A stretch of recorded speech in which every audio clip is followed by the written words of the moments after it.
Dear Clash Guards, I confess my emotions have been a mess. Cause you changed everything we ever knew. From witches to poison and the Queen Walk too.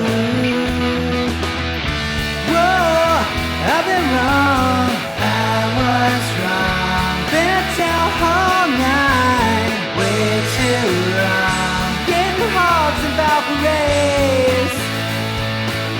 I'll push that button and believe in you again. Welcome to episode 88 of Pineapples and Thorns. I'm Kat, and I want to welcome back my good friend Darth Yoda to the show. Welcome.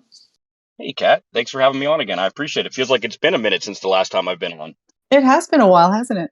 Yeah, I think so. It's probably been like 6 months, maybe. That long? Holy smokes. Got to do this more often. I'm going to let you handle the CFF news portion of the show. Oh, great. I would be honored. Thank you. I appreciate it. So we'll start off with CWL from the prior month. I know Red Thorn, you guys had a little bit of a rough go and got demoted from Champs 1 to Champs 2. And you guys just had some bad luck, right? You had that untimely nerf of the Root Rider drop right in the middle of CWL. And we don't need to rehash that whole thing over again. But it definitely impacted you guys, and I know you're going to make it back, this month here coming up.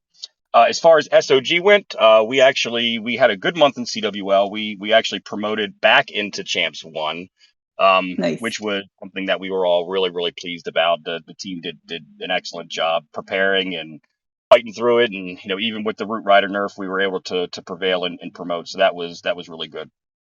We did recently complete a CFF event. This was a brainchild of yours, Kat. It was called the Clash Hard event. And the basic premise of it was, we had Supercell had just introduced the new hard mode to the game. And we felt like, hey, what a great time to do an event based around that. So it was a friendly war, 20v20. But obviously it was conducted in hard mode. That was the whole premise of the event. It was Team Yoda versus Team Cat. We conducted a draft so we could kind of make sure that the teams were balanced. But in the end, the teams weren't very balanced. And Cat, you ended up whooping my tail 54 to 48. So didn't end up being too close, but it was a fantastic event. And I think everybody seemed to have a good time with it. So it ended up being a success. But it wouldn't be a CFF event without a little bit of shenanigans, and we definitely had some, right? Yeah. So what you want to give the listeners the rundown of mine and your little secret bet that we had behind the scenes? You want me to spill the beans on that one? Okay. Let's see. Well, the bet was that whoever between you and me, we had to use our first hit on each other, and then whoever ended up with a better score would win the little bet that we had going. So unfortunately, I was not able to triple you, and you turned around and tripled me. So the loser of that bet had to say meow at the end of each Discord post for 24 hours. So if anybody was wondering if I had simply lost my mind, no, I simply lost the bet. That was hilarious, and I made sure I did my part in getting you to have to talk in the various Discord servers. So I had this campaign. I had to embrace it, right? It's and I had a bunch of people like doing meow after everything they said too.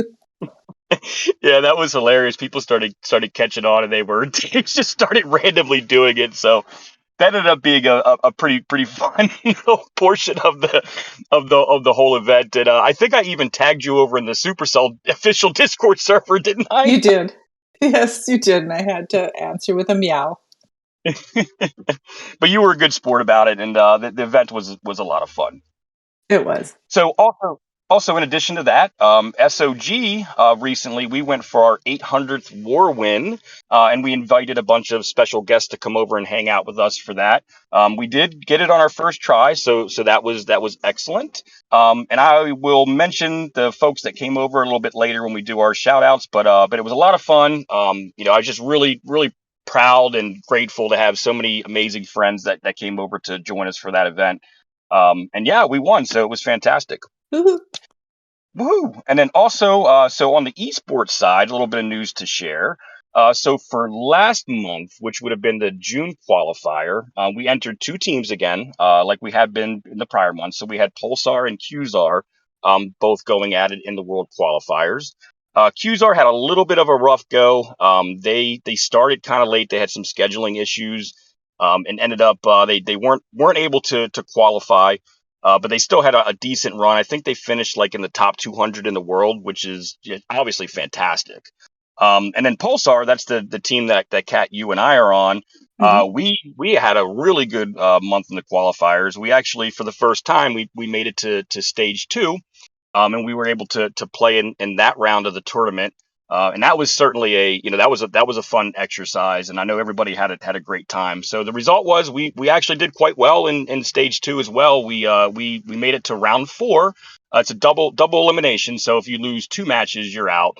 And we ended up making it to round four. We ended up getting booted in round four, but we finished. It was like 64th in the world, which is pretty impressive. And Yeah. I'm super proud of that.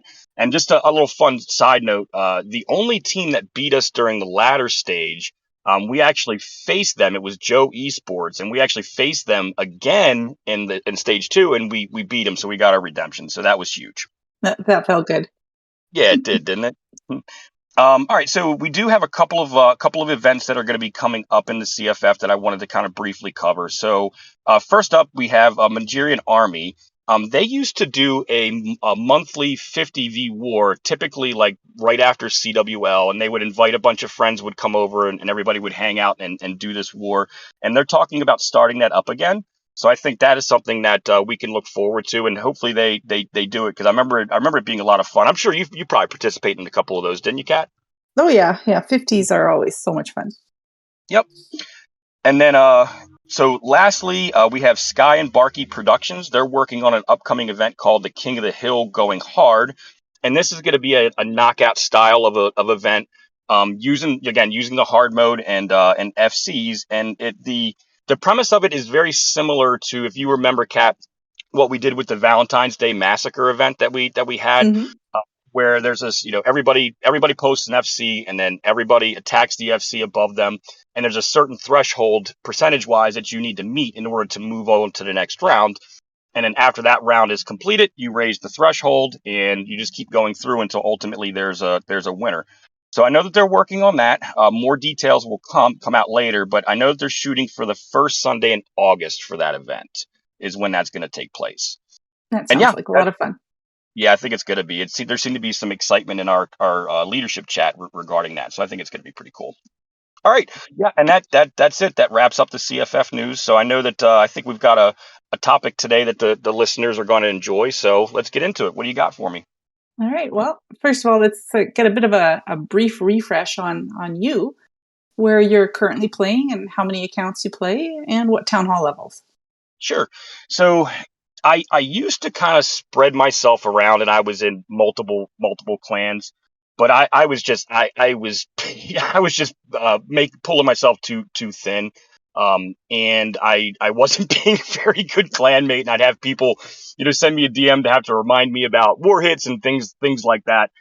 So I decided just to kind of consolidate my accounts back into the SOG family. So that's where they all basically currently reside. So I've got my main account, Darth Yoda. That's a Town Hall 16 in SOG. I've got a secondary Town Hall 16 that I keep over in one of our feeder clans, Loot and Grind. That one stays there. And then I have a Permamax Town Hall 14 that stays in one of our other feeder clans, Hodshot First. And I'm not really active on the 14 too much. I'm hyperactive on the 16s, but the 14 I keep it just because it's my favorite town hall of all time, and Hmm. I enjoy it. But it's max, so I don't. There isn't really anything from a farming perspective to do. So I just use it in wars, and I'll get my daily star bonuses, things like that. But I don't play on it like super actively. And then my final account that I have is a Town Hall 9 that's also a Permamax account that I basically don't play at all. Like, that's the one that I was putting over in some other clans, and I kept having to get reminders to do war hits and stuff because I almost never log into it. So that one right now is actually holding leader over in our Clash Files clan that we have, and because we've been using that clan for the last several months to do the world qualifiers, so it just kind of stays there and holds leader. But yeah, Awesome. that's where I'm at from a clan. I mean, from a town hall perspective. Perfect. So today we wanted to talk a little bit about clan leadership and some of the things that we deal with as leaders of clans. And currently you're leader at Sons of Guns, so let's talk a little bit about that. Sure. You took over as leader from Call Me T, I believe. Yep. As a person relatively new to Clash at that time. How did that come about? Well, I was relatively new to Clash in comparison to like a lot of my friends, right? Like I think when I joined the Sons of Guns, I didn't even join the Sons of Guns proper. I had joined one of our feeder clans, Loot and Grind, because I wasn't a maxed account yet. But so I've been playing like maybe like 14 months, 13 months, something like that. But I had come into it having already been a clan leader. So basically, I had been a clan leader since I first installed the game because I started a clan with my family right from the very beginning. And I was the leader of that clan. And, I had run that clan for an entire year, leading up until when I was starting to get more competitive and, what was the clan that I was running just it was a family based clan, right? I'm sure a lot of people can relate to that, and I wanted to become more competitive, and I started listening to the Clash Tips podcast when that was around, and it kind of opened my eyes up to just a larger world that I didn't know existed, outside of my little family bubble in Clash. So Mm. I didn't even know what Discord was at the time. So yeah, so I found the podcast. I realized that there was this thing called Discord, and I joined the Clash Tips Discord server. And started making some friends there, and then ultimately that led me to coming over to Luton. So even though I'd only been playing a short amount of time relative to everybody else, I did have a lot of clan leadership experience just from running my own fairly successful clan. Like my family clan had, it had a couple of feeders and, probably around 100 people. It was a, fairly successful clan. So I had that kind of in my back pocket. So when I got there, I started out as just a member. It's not unlike probably your last episode you did with Fuzzy. My story is pretty similar to his, in that I was a good clanmate initially. I made sure that I was donating, I was active, I wasn't missing war attacks, and I'm also the type of person where leadership kind of comes naturally for me. In my private life, that's what I do. I've been a manager since I was, 17 years old, and I'm still a manager today. And it's just in my nature to lead, and it always has been. So when I join a clan like Loot and Grind, and then ultimately the Sons of Guns, it's a matter of, if I see an opportunity, I'm the type of person where I'm not just going to point out that opportunity. I'm going to say, hey, this is what I think could be a solution to whatever problem that we have. So an example would be, at the time, the Sons of Guns had a competitive esports team, the Queen Charge to Nowhere team, and guys were constantly just flying in and out all the time. And you know what that's like, Kat, because we Hmm. do that with our own esports teams that you and I are on. And the war spins weren't happening with a level of consistency. So I said, hey, if you make me co-leader, I'll handle the war spins for you. And I'll make sure they get done consistently. Every single spin at a certain time. So it was a matter of just putting my hand up, recognizing that there was an opportunity, putting my hand up and saying, hey, I think that I can help with this problem or opportunity in the clan. And then I just slowly gained, more responsibility, more leadership. And after probably being in the clan, I want to say like 6 months, at that point I was a max account and I was in SOG.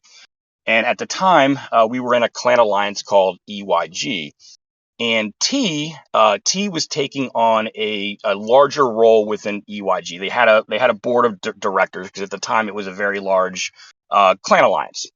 So he got promoted to the board of directors, and he had a lot on his plate. So he was active in the game, but I know I don't want to put words in his mouth, but I know he wasn't as active as he would have liked to have been at that time. And then also concurrently, I was pretty much running the clan already as co-leader. Like I was pretty much the guy. Like I was the guy everybody looked to for operations within the Sons of Guns family.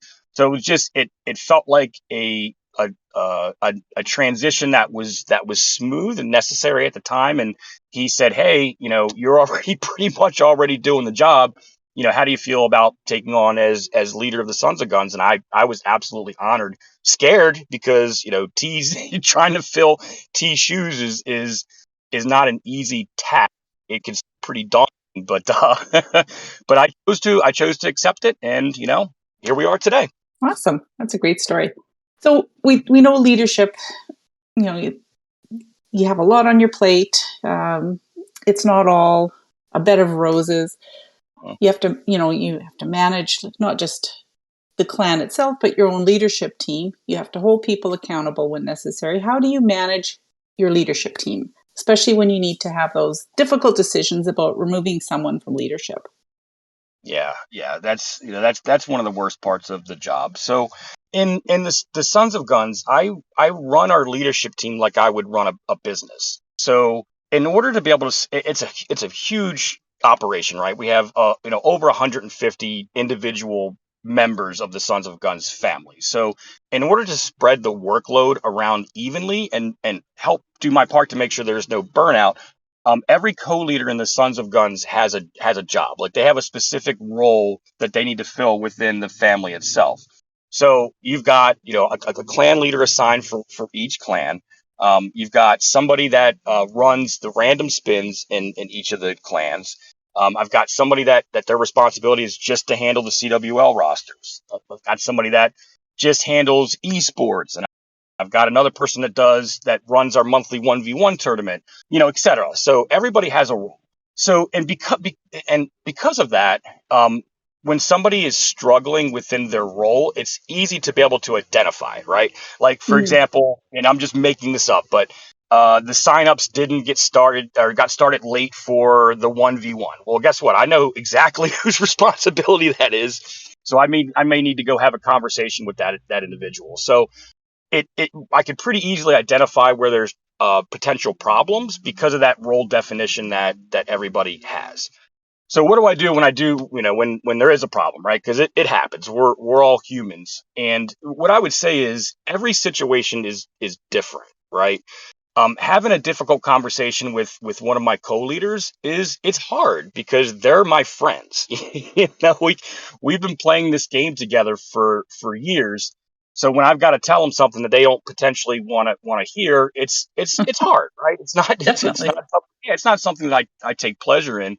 But what I do is, I have a one-on-one seek to understand with them, like, hey, so and so, I'm just noticing that you're slipping a little bit in this or that. Can you help me understand like what's going on? Is there anything I can do to help?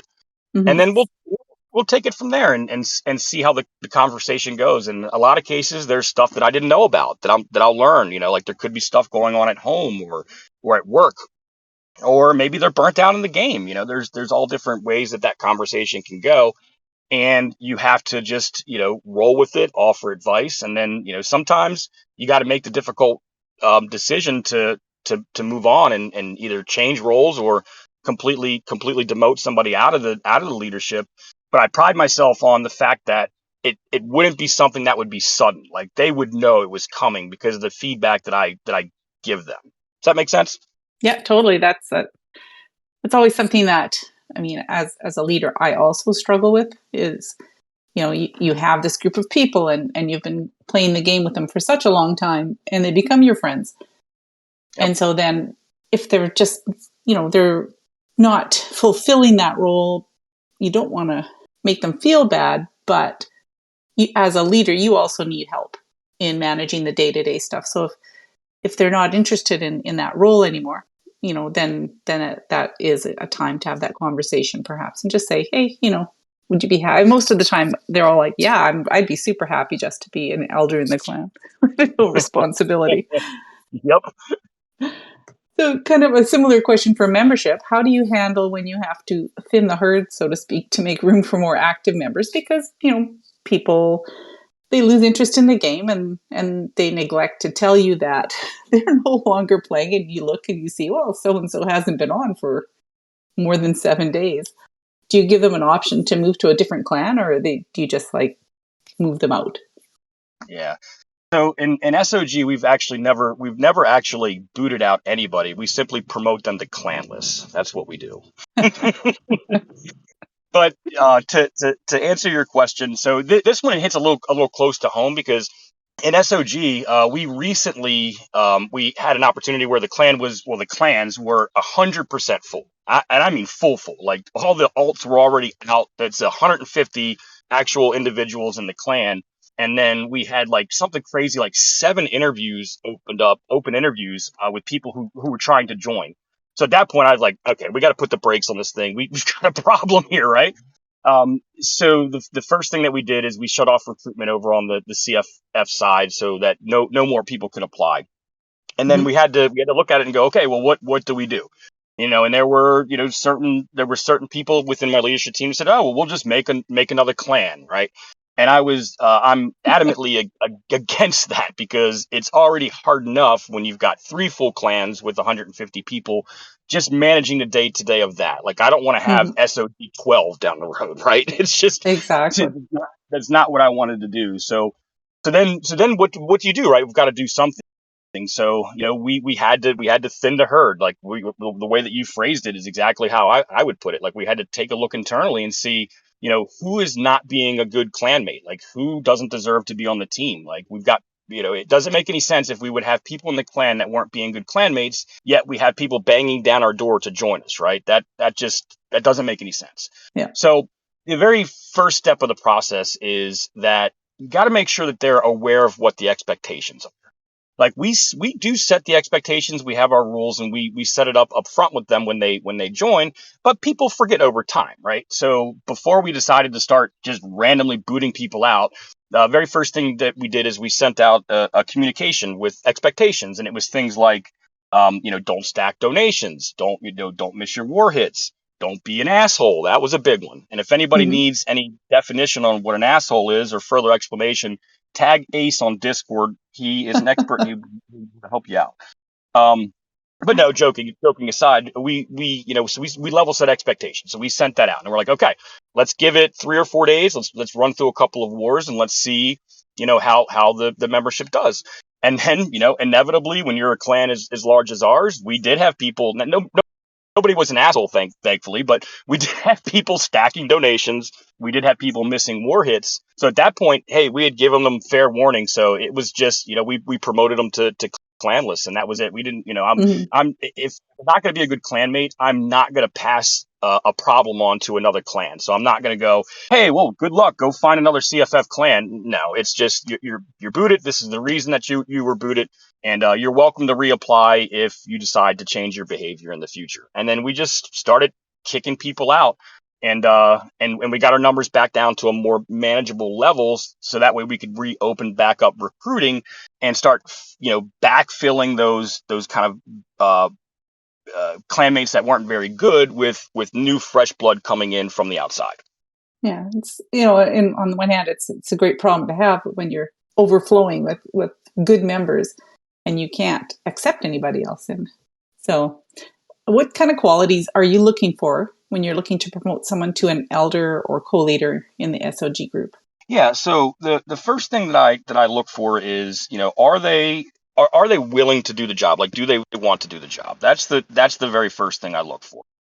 You have a lot of people that are able to do it, but they just don't want to do it. So if they don't want to do it, then I don't want them in. So that is the very first thing. It's just their desire to want to lead. The second thing that I look for is, what role can they fulfill? Because again, like I talked about with our structure, I'm not just going to promote somebody to add somebody onto the team. That just doesn't make any sense. Like I try to keep the team as small as I can. That way, everybody's voice can be heard. If I've got 20 co-leaders, then it's hard to be able to react and move quickly and do the things that we need to do as a leadership team. So I asked, is there a role? Like, maybe the person who was spinning the random wars and loot and grind decide to step down? Well, now I have a vacancy, so to speak, to use like a business term, and Mhm. and and I could promote somebody into that role. The third thing that I look for is chemistry. Like how is this individual going to gel with the team? Like I know my team very well, and I know the types of people that will fit in good with everybody, and I know the types of people that aren't going to fit in well with some of the knuckleheads in SOG. So it's making sure that I'm comfortable and have a good feeling that they're gonna gel with the team. So those are really the three things that I look for. Awesome. What about when you're looking at someone to lead one of your sub clans? Do you just go with your gut feeling on the chemistry, or are there specific qualities you're looking for that particular job? Yeah, so it's all of the three things that I had mentioned before, but also, the length of time that they've served in SOG on the leadership team is important. Like, I'm not just going to take somebody that we immediately made a co-leader in SOG and say, okay, you're now the leader of Han Shot First, right? They have to come in, they have to prove themselves, because the leaders of the feeder clans for us, that job is so important. Our feeders are the lifeblood of SOG, and they're really really active, right? There's people, they're mainly filled with strategic rushers. The clans are very active, and making sure that there's a right person that's there that's attentive to that is extremely important. That individual needs to be somebody that has patience. That's probably one of the biggest things when it comes to running one of those clans, because there is a lot of strategic rushers, and they have a lot of questions, and they do a lot of stuff that's wrong, because they don't have the experience that we have, right? Mm-hmm. They're starting out. They've only been playing 6 or 7 months. So that person should have patience. They should be attentive.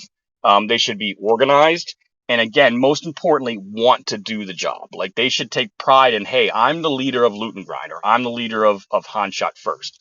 Mm-hmm. And I expect them to run those clans, so I don't have to, because I'm one person, right? I can't, I can't have my hands in every single thing, the day-to-day operations. Like, the expectation is that that's their clan. They see the day-to-day operations, and I'm here as a support system for them if they have questions, or if I can help in any way. So yeah, that's basically it. Yeah, no, that's a great answer, because I know just recently I was struggling because I was leading the rated and Red Thorn. And you and I had conversations about, what I should do. And I realized that I shouldn't be running two clans. Right. It was time to allow somebody on the rated leadership team to step up into that role. And I was very lucky that our good friend Fuzzy was keen to step into that role, and he's taken over there. And like you said, I'm just kind of giving him some guidance in the background, and I'm there as a support person should he need it. So Yeah, and congratulations to Fuzzy. I'd heard that news prior, but yeah, I think he's going to do absolutely fantastic in that role, to be honest. yeah, But yeah. yeah, I mean, you bring up kind of a good point. How I view my role in SOG as the leader is, I try to make myself the most least important person to the operation of SOG.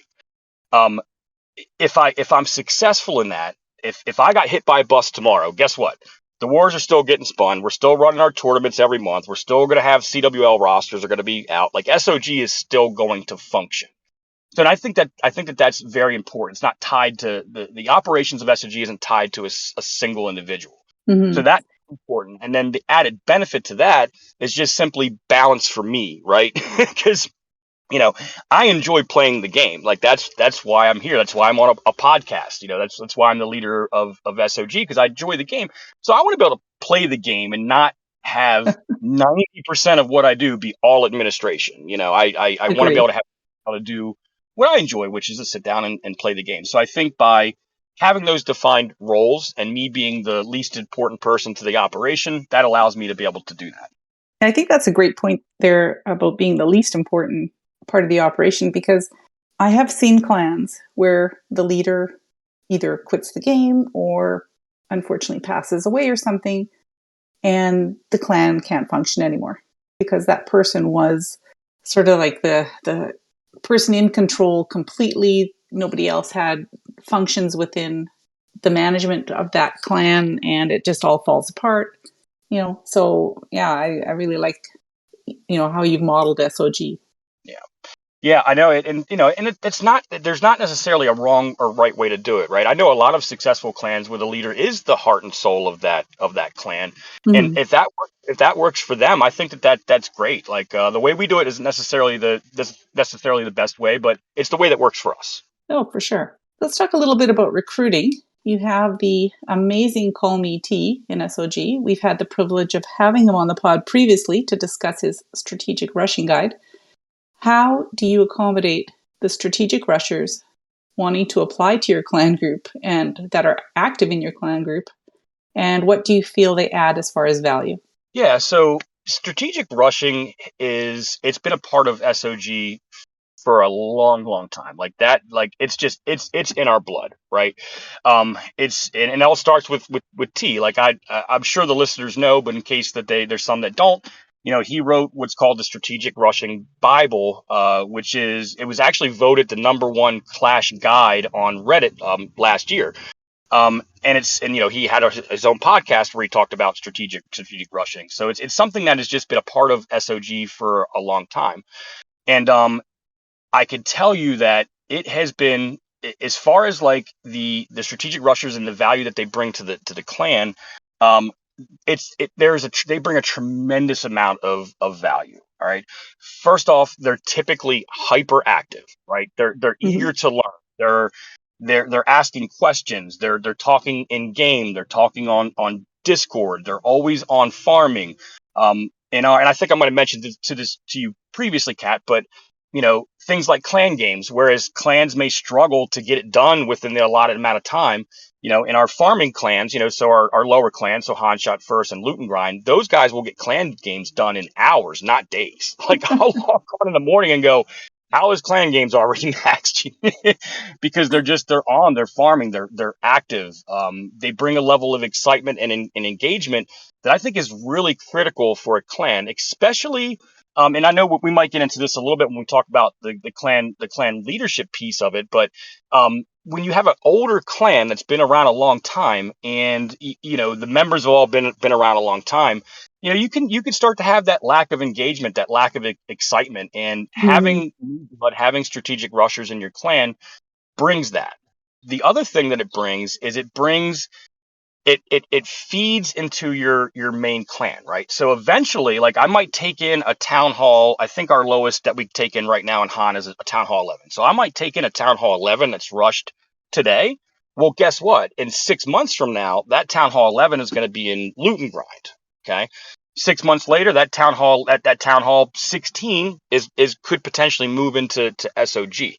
So that feeder system, how these guys develop and how they move through our ranks is what allows us to have the problem that we have when we're completely full, right?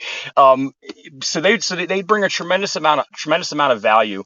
And if I could give one piece of advice out there for any clans that might be struggling, not just in the CFF but everywhere, it would be change your mindset around the strategic rushers, because there's this mentality out there that rushing is bad and we need to Mm-hmm. max, and only the good players max, right?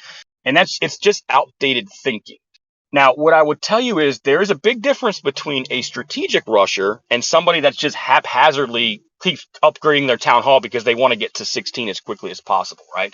That person that's doing that doesn't know what they're doing, right? They're probably not going to be the best clanmate in the world. Whereas a strategic rusher, they're following a plan. They're following a guide. More than likely, it's T's guide, but it could be somebody else's as well. But if they're following a plan, they're doing it with intent. They're not just haphazardly upgrading stuff. So Yeah, they're definitely. involved. They're engaged, and really, the activity level is high, and I think they add a tremendous amount of value to any clan. So Yeah.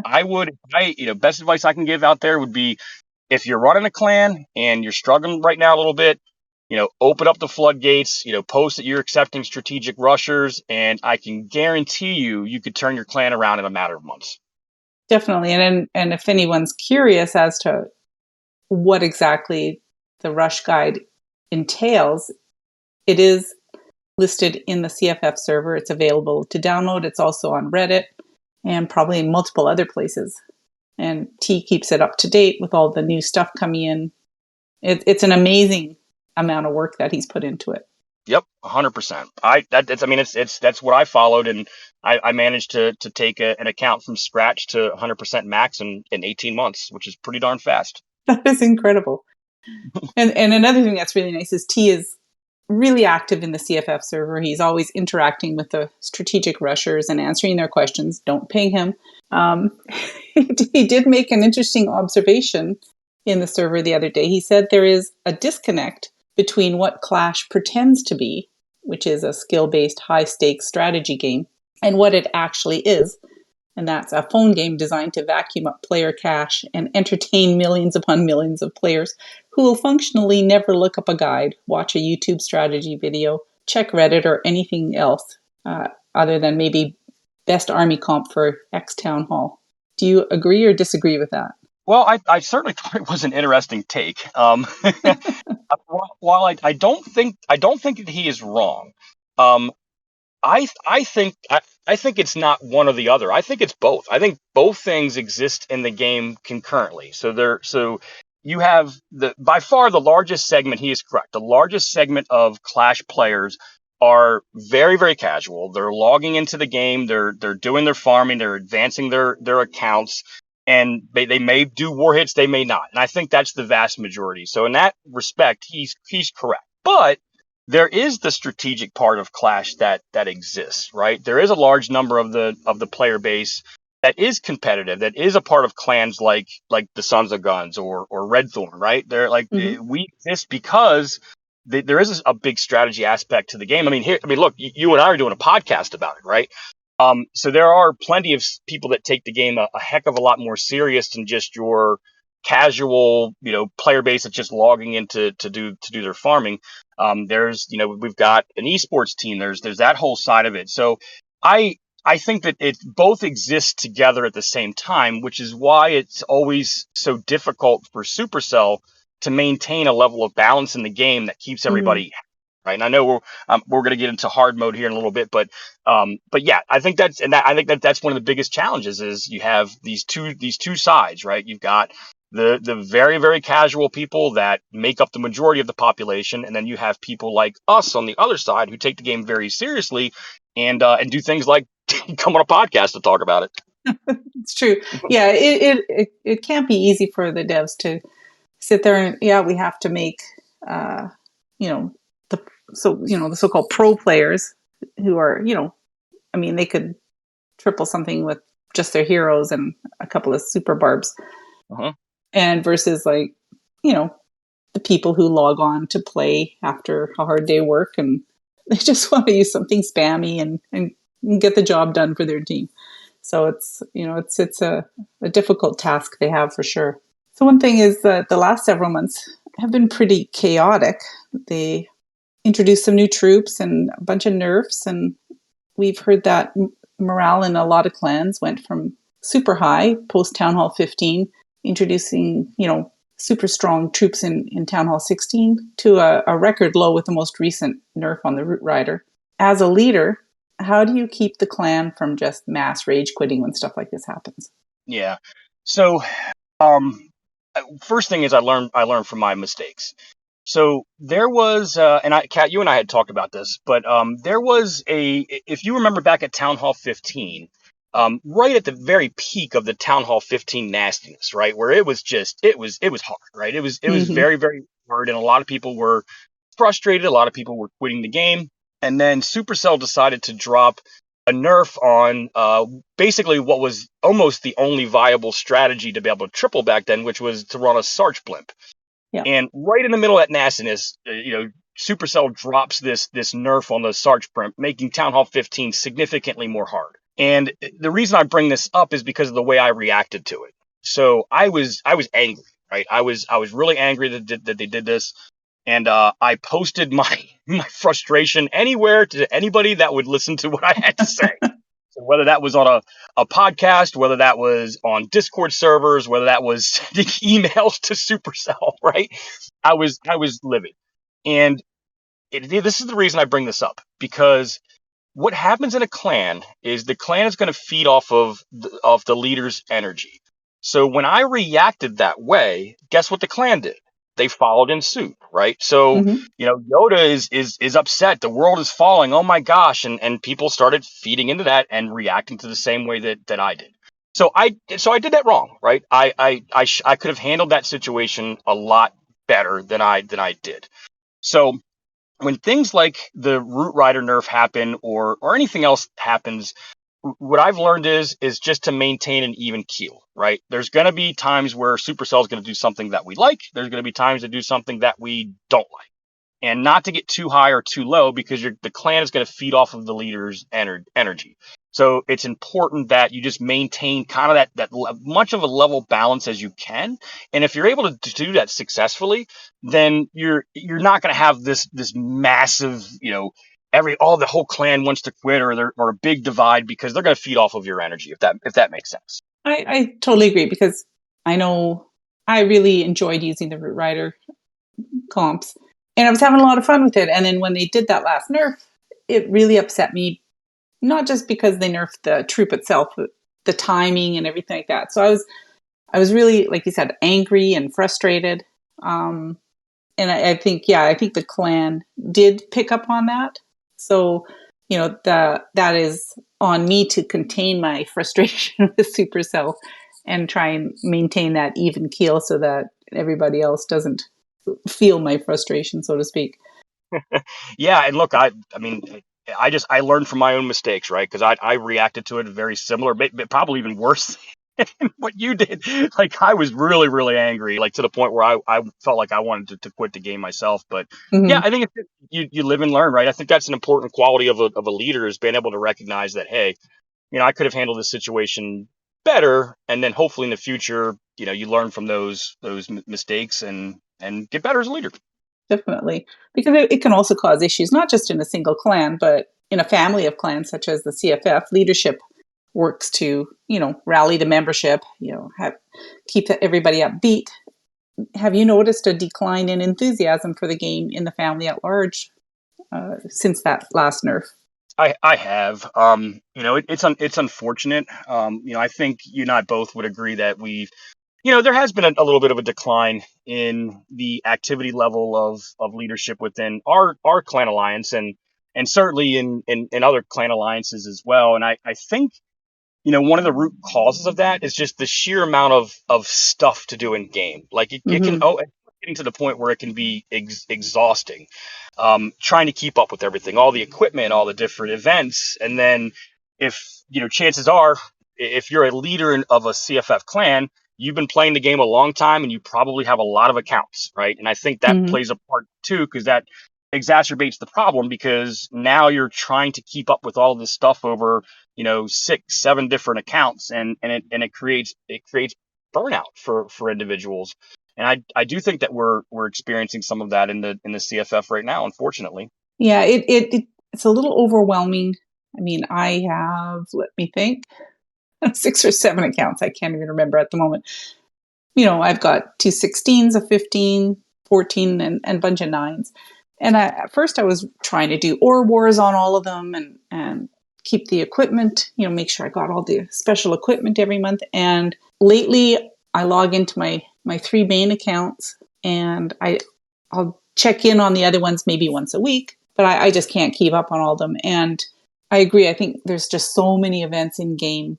And I know the CFF, we've built engagement based on events and activities that bring all the family members together, giving them a chance to interact. And it just seems like there's just so much going on that people aren't interested in doing these extracurricular events. I mean, we got a really good turnout for that last event that we did, the Clash Hard, Hmm. but we used to easily get 50 to 100 people signing up for things, and now averaging 20 to 30 people. So it's definitely a drop off. Yeah. So how do you combat that, right? Yeah. I think if I were a clan leader of a clan that was struggling with engagement, like a lot of clans are right now. Like, well, let's face it.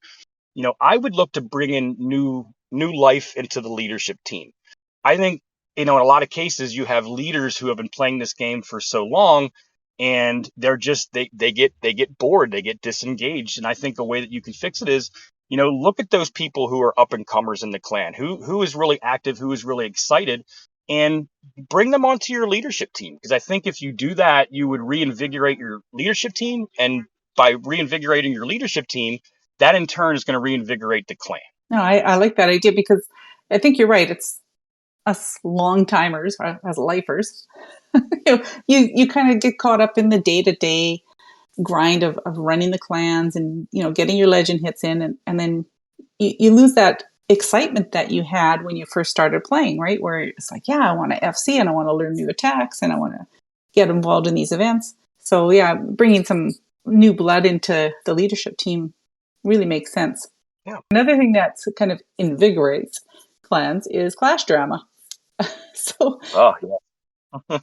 another thing that we as leaders have to deal with is issues that arise from various types of clash drama. So, for example, and I'm not going to get in the details of what's happening, I'm sure everybody knows, but when there's clash drama on social media, sometimes it spills into the clan and it can occasionally cause some pretty heated discussions and divisions in the clan, people on opposing sides. How do you as a leader handle those sorts of situations?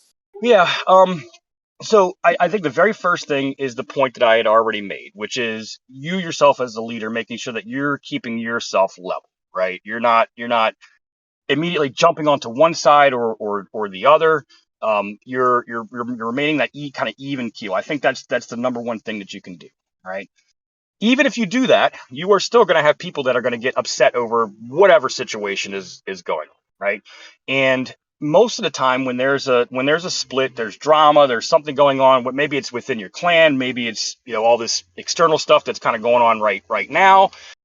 Typically, you're going to have like a handful of people that are going to be really vocal, right? And they're not representative of the whole entire clan. They're just vocal for whatever reason. It struck a chord with them. It struck a nerve, and Mm-hmm. they want to be vocal on Discord. They want to be vocal on voice chat, whatever it might be. So I think it's important, one, that they're able to have their voices heard. That's important.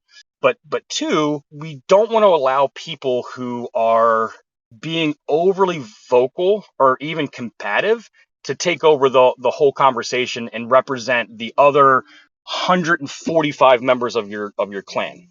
So when something like that were to happen, if people were being combative, if people were just really upset, I would end the conversation on any kind of public forum, because anytime that there's ever a public debate, concerns amongst individuals, arguments, whatever it might be, when that stuff is talked about publicly, it almost never results in a happy ending, right? I agree.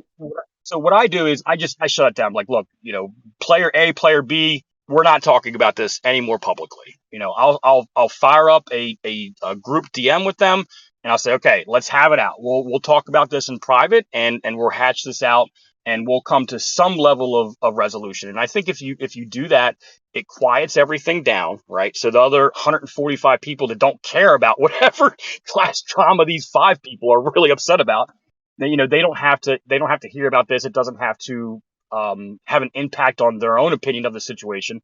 And then ultimately whatever the problem or drama that was going on can get resolved through that in more individual conversation instead of doing it publicly. So that's personally what I do. That's actually really good. Yeah, because you don't want that kind of toxicity, infecting the clan, and it can lead to lots of nasty rifts and things like that. So I'll talk a little bit of Clash of Clans now.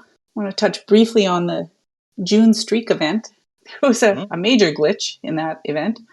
Many people could not progress through the streak. It kept saying that they didn't complete whatever level they were on, even though they did multiple times. You could either start over on the event or use gems. And about a day before the event ended, they figured out what the issue was and fixed it, but it was a little late for a lot of people.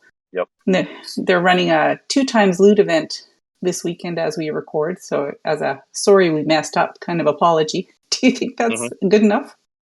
I don't know. I mean, look, it's nice that they acknowledged it, but they definitely could have done a lot more than just a 2 times bonus, whatever it was, 2 times loot bonus, star bonus. Yeah, I mean, they could have done a lot more, because listen, there was, the community was frustrated over this. I mean, I for one, I only really focused on my main account. I didn't really even pay attention on my other ones, but on my main account, I couldn't complete the event. So I would log on, I would check it. I kept getting frozen. So there was, there was frustration. It was a real thing, and they definitely could have gone further. They could have just said, okay, here's the 2 times loot bonus, plus we're going to give you that 3,000 ore that was promised at the end of the track. But I think it's, I believe that the issue with that event, it brings to light a larger issue over at Supercell, and they're just moving too quickly. They've got way Mhm. too much coming at us way too fast, and it's overwhelming the community, and I think it's overwhelming the developers, and you see that through a lot of these glitches and bugs. I mean, look, back in the day, I'm using air quotes, like before Town Hall 16 dropped, when things were on a more set schedule, like we knew what to expect, we knew which events were going to happen. There were still bugs, but there wasn't the amount of bugs that we experience today, and I think it's a result because they're just moving too quickly. Yeah, that's a good point. And, back in the olden days of Clash, things very rarely came out, and you were kind of got really excited when you heard something was going to happen. You know, it just seemed that there was a lot less happening and a lot less could go wrong. Yep. Whereas now there's just stuff coming at us left, right, and center. You barely have a chance to catch your breath before there's another thing happening. CWL, Capital Raid weekends, clan games, the events, and it's just you don't even have a chance to catch your breath. So it really isn't much of a surprise, I guess, that these things are being pushed out without perhaps a little bit more thorough testing. I know we're going to talk about this a little bit, but there is an event for July that, because we reached the goal of DE looted, and it's going to be, you're going to be able to use your heroes even if they're upgrading.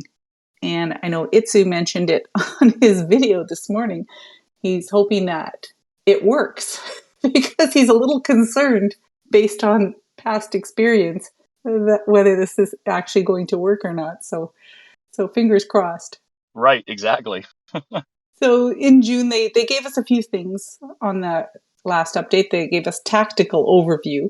So when you're scouting a base, I guess as you're about to attack it, you can click on the archer towers or whatever, and it'll sort of light up the ranges for all of the archer towers. So helping you to plan your attack, perhaps your siege placement. Do you like it, or do you use it? Yeah, so I barely even noticed that it was implemented, if I'm being honest. I know that's just my personal experience. I have heard that people like it and they're finding it useful, but for me, like, I didn't even really notice a big difference. I mean, I think one of the things that they could definitely add would be to put it in for war attacks. Because right now you can only do it when you're doing like farming or legends hits, right? Mm-hmm. Yeah. So I think that they definitely need to add it into the war attacks, because there you're doing more planning. Like, I could see it be a lot more beneficial than, the 30 seconds that I might get to plan a Legends attack. Or, I just think that they need to expand upon it, because for me personally, it just didn't, I barely even noticed that it got added. I actually had to go and play around with it and say, what is this tactical mode? Because everything still looks the same.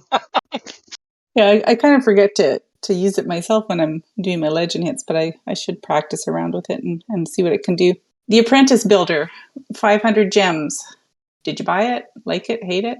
No, and 500 gems just for the initial cost of it, right? It ends up being Yeah. significantly more. At I think 6,000 gems to completely max the thing. So no, I Mm-hmm. haven't purchased it, and I don't see a world where I would. I don't see the value in it. I mean, it's like you taking off. I think it's 8 hours at completely max off of a builder time, off of one particular building. I think it was a big miss. I mean, I think in our community, a lot of people are looking at Supercell and think that they're in the middle of a cash grab right now. And Mm-hmm. I don't necessarily agree with that, but the sentiment out in the community is real. And I think they did themselves a real disservice by dropping this thing right in the middle of all that sentiment in the community regarding, them going after a cash grab, because that certainly appears to be what this builder apprentice is. I just think it was a big miss. What do you think? I agree. I mean, on the surface, 500 gems to get something that'll speed up my builder sounds like a really great idea. But when you look at what it does, it really does nothing for you to speed anything along. Maybe down at the lower town hall levels, it might make a difference. But at town hall 16, like taking an hour off at level 1 does nothing for me. I can buy a book of heroes for 500 gems and get a completion on something. I think you're right. I think they may not be intending this to look like a cash grab, but a lot of the things they've done lately seem to be introducing microtransactions and just sort of a push up to get as much money out of us as possible. And whether that's their intention or not, I don't know. Maybe they're looking for ways to provide more value to us, but they really need to look at the optics from the player's point of view. Mm-hmm. And I don't think they're doing that right now. Yeah, I don't either. The Druid was a dark elixir troop that they gave us. Do you like it, and are you using it? Yeah, so I think it's a neat troop. I think it's a really cool concept. We now have a troop that can heal air troops. So I think that's pretty cool. I like that it switches from a healer into like what is it called, the bear, right? Yeah, little golden bear. Yeah, I think that's a really cool original mechanic of a troop that we haven't had in the game before. So I think it's been a great addition. So I am not using it because once they nerfed the Root Rider, I use that as an opportunity to go back to my bread and butter, which was air strategies. So I'm currently doing a comp that our good friend Trample Damage put together, which is a Hydra Growth comp.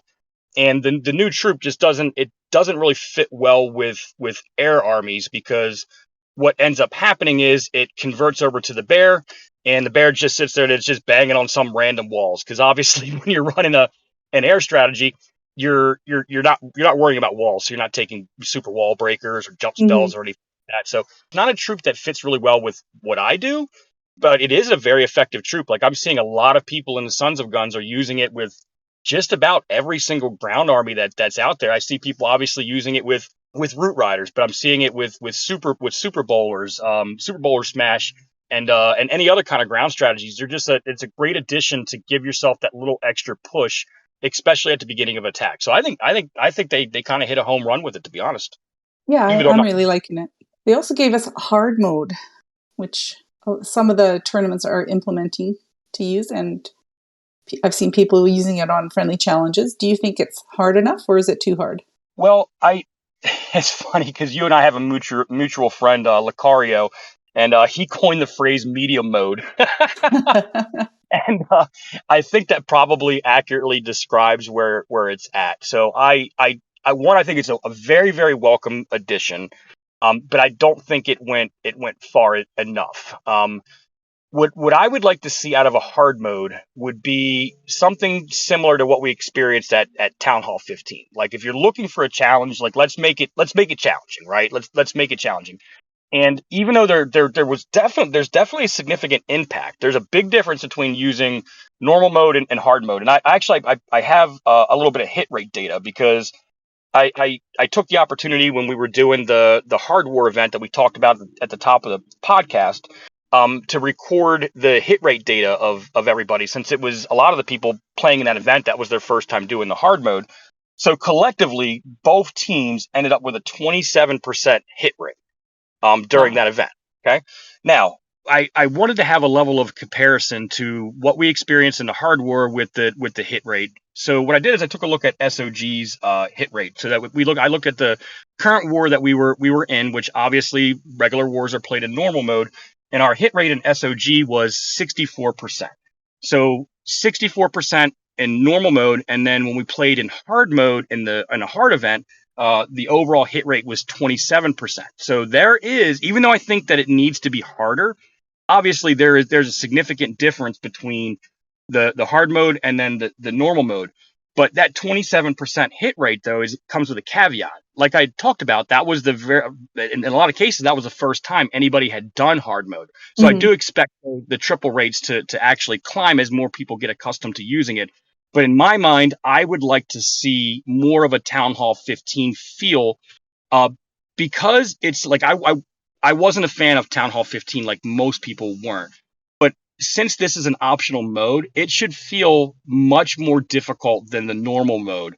And I don't think they've gone far enough just yet. I do know that Supercell has said that this is their first iteration of the hard mode, and that they're likely to do some tweaking to it. So I think that they are going to eventually make it a little bit more hard, so the people that are looking for that specific challenge and they're looking for the game to be harder will have something to be able to turn to. Yeah, I agree. I definitely think this is just a starting point for that, and they'll build upon that. And hopefully that'll make, and to be honest, the tournaments should be more difficult if you're competing in worlds or other tournaments. It shouldn't be as easy as your everyday war hit. So Absolutely. we'll see that going forward. We talked a little bit about this already. We've got the No Hero event for July. So you can use your heroes even while upgrading. We've asked for this for years, and they're giving it to us for a month, starting July 1st. And I think it's a great idea. It kind of caught most of us by surprise that they were doing it. Do you think it's going to generate some excitement? Yeah, I do. So there's two points that I would make on this. The first point is in regards to strategic rushers. So, and this is the direction I actually gave my clan. Like, if you're a strategic rusher, you should look at this month as like a gift, because when you're rushing, you're having your heroes down almost constantly outside of CWL, so you never get an opportunity to use them. And this gives you a chance to be able to practice, meta attack strategies. So I wouldn't, if I was a strategic rusher and I now had my heroes available to me for an entire 30 days, I would not be doing your typical, typical farming grade using sneakies or whatever, or super barbs. I would be switching to full on meta attack strategies during your farming. That way you can utilize the month to be able to practice war hits, right? Practice these strategies that for most of the month you don't have an opportunity to be able to do because your heroes are down. So that's the first point I would make on it. The second point I would make on it is I think this is a test. I think Supercell recognizes that one of the biggest outcries in the community has always been not being able to use our heroes while they're upgraded, right? That's our frustration. And from Supercell's perspective, that's what makes them all the money, right? So Right. buying books, buying gems, buying hero books, like that's a huge revenue generator for them. Now, they have recently, like we've talked about, introduced many more ways for them to make money outside of just the hero books, right? So there's additional sources of revenue. So I think what they're doing this month is I think they're looking at it as a test, and they must know up front that yes, they are going to lose some money if they were to make this available 100% of the time moving forward. They're going to have a financial impact. I think they're doing this to determine what that financial impact would be, and is it worth the overall engagement of the players that you would gain as a result of it. So I think depending on how this month goes, it could be something that's just part of the normal moving forward, or they could or it could blow up in our faces, and everybody stops spending a whole boatload of money, and they're like, "Whoops, shouldn't have done that." So it's released a video this morning, and I'm not sure if you've seen it, but he announced that there's going to be no ore event for July, which means no new hero equipment. Do you think that's a good thing? Yeah, so I didn't catch the video. Did he say that there's not going to be like an ore event at all, or is it that there's going to be an ore event but just no additional equipment? No ore event is what he said, and he said, which means no new hero equipment. Okay. All right. So I don't think that that's a good thing. I have been able to make a significant amount of progress through these monthly kind of ore event tracks that we get. And yes, I do spend the $5 or $6 or whatever it is to get the pass. But it's a great way for people to be able to catch up. Even if you're a free to play player, you can get a lot of ore out of that event. I mean, I think that's the fastest way to upgrade your equipment is through those events. Like they really do a nice job of giving us plenty of ore. So I don't think that they should have stopped it for a month.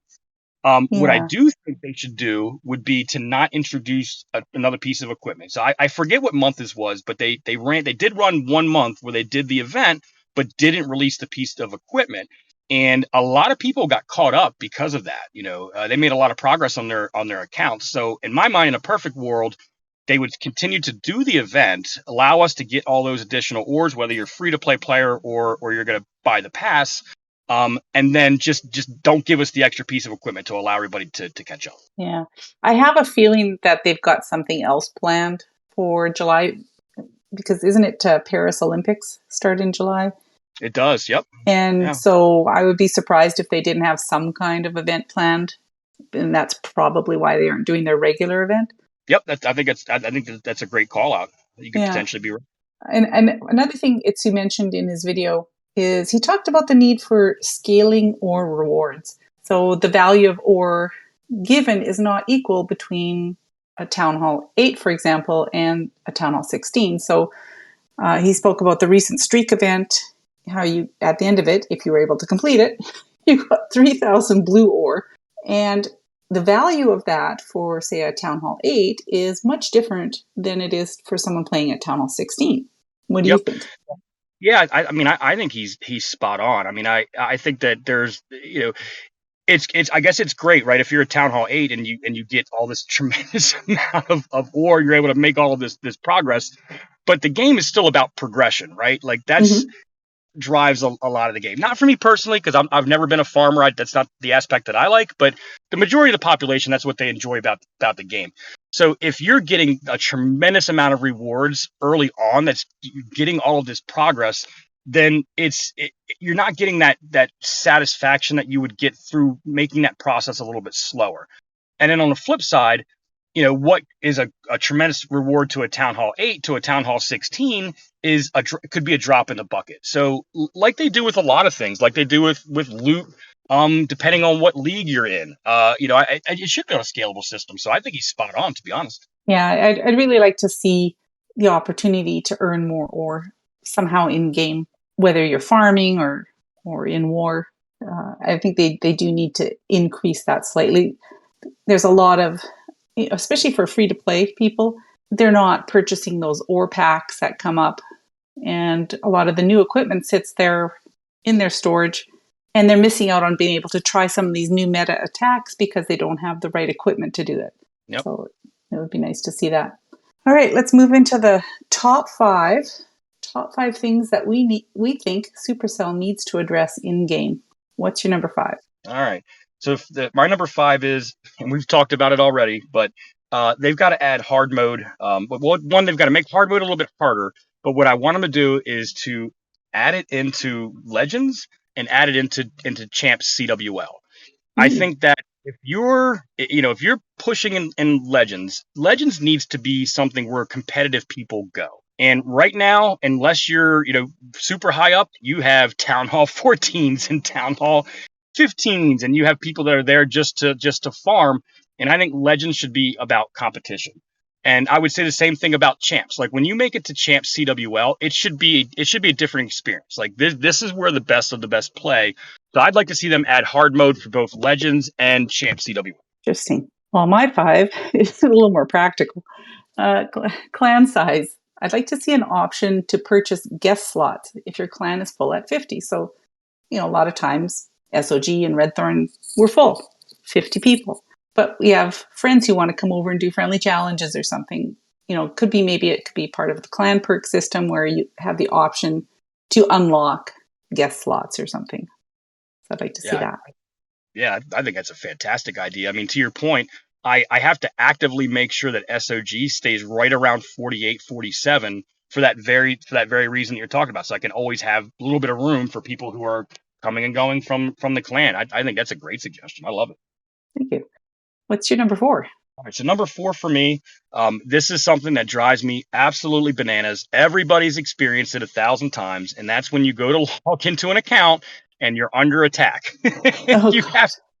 There's literally nothing you can do. You can either sit there for 3 minutes and watch the whole thing play out, or you shut your tablet down and you just gotta wait 3 minutes without staring at the game. But it's so silly that you can't just exit out of that. I mean, you can't even switch accounts. I mean, it's crazy. They need to fix that. I agree. It drives me crazy. My number 4 is clan messages and clan descriptions. Please, we need to be able to edit that without retyping the whole message. It makes me crazy. Oh yeah, you've been talking about that for years. I'll keep talking about it till they listen to me. Yeah, I'm probably not as anal as you in that regard, so it doesn't bother me because a lot of times I'm just talking into my phone and it's full of grammar mistakes and everything. Oh my It gosh. just doesn't bother me that much, but yeah, I mean, come on, it can't be that hard to fix, right? Oh, you would think. It's on their list, I think. What's your number three? All right, so number three for me is something that we've also talked about a little bit during the episode, which is just to slow down the in-game activities. Like, they're throwing too much at us all at once. I think it's creating burnout like we've talked about, and I don't think they need to slow it down like tremendously. Just a little bit. Take the edge off. Maybe get rid of Mhm. clan games, but do something to where it's just the amount of activities in game needs to slow down a little bit. So that would be number three for me. 100% agree with that. My number three, I'd like to see auto timestamps on flagged calls on the map. So you don't have to remind people to please put a timestamp on your call. Yep.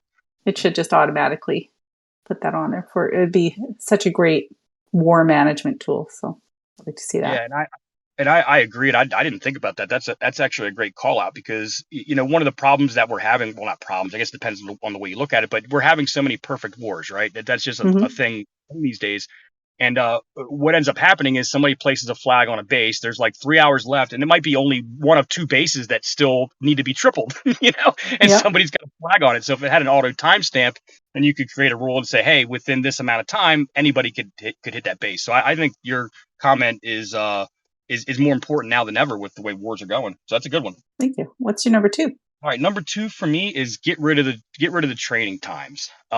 It seems antiquated that we have to sit around and wait. Like I never play the game unless I'm using a training potion, and even when I have one of those, it's still irritating as heck that I have to sit around and wait for an army to train. Like I don't know, it seems antiquated. Like I know it's a part of Clash and it's been around forever, but just like you when you do a friendly war or FC, like you should be able to just have access to your army instantly. Like I Exactly. don't yeah, I don't really understand what the benefit is. Like it's Supercell telling us we can't play their game.